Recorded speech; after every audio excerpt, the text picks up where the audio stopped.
She is the reluctant political spouse turned pop culture icon. To say that the return of Michelle Obama to the DNC sent the crowd into a frenzy would be an understatement, including when she said that with Kamala Harris, hope is making a comeback.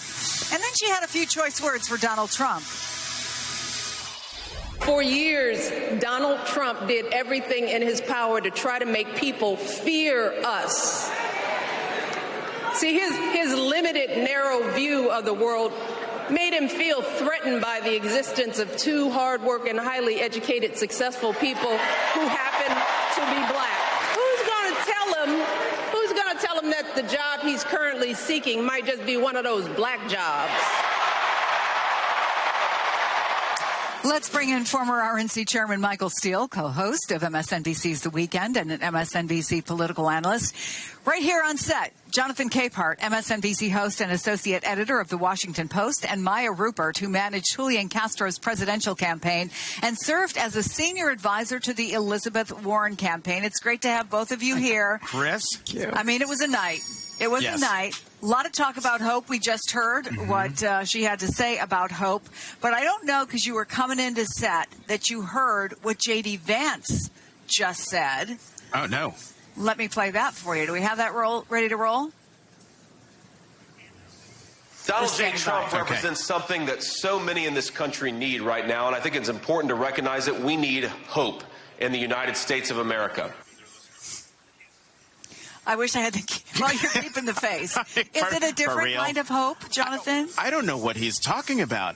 I've been paying attention to Donald Trump for 9 years. Hope is not in his vocabulary. We've gone from American carnage to him talking about, mayhem and dystopia for the 2024 campaign. I don't know what Senator Vance is trying to do there, but he's certainly gaslighting, if not the American people, whoever is there at that rally. Is it a suggestion that joy and hope, Maya, is working?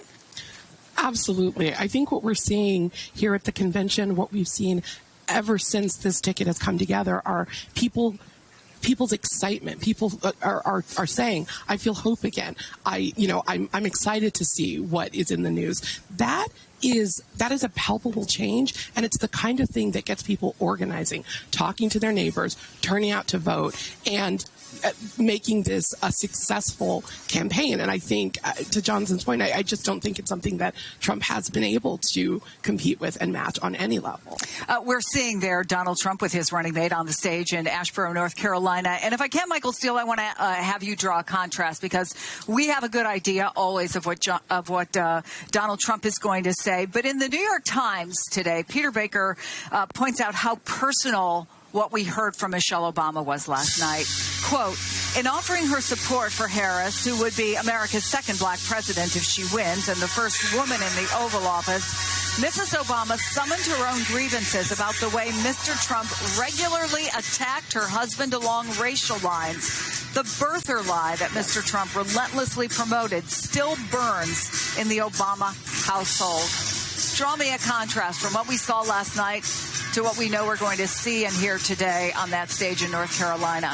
Well, I think first off, payback is a you-know-what, right? This is an opportunity for the former First Lady to settle some scores and land a few punches. And she did so very adroitly. She did it at times in your face. And I think it's important to start to set that contrast in place, because we know what's to come. I mean, to Jonathan's quizzical look on his face, which I loved, J.D. Vance is gaslighting on the hope message, because the campaign is not about hope.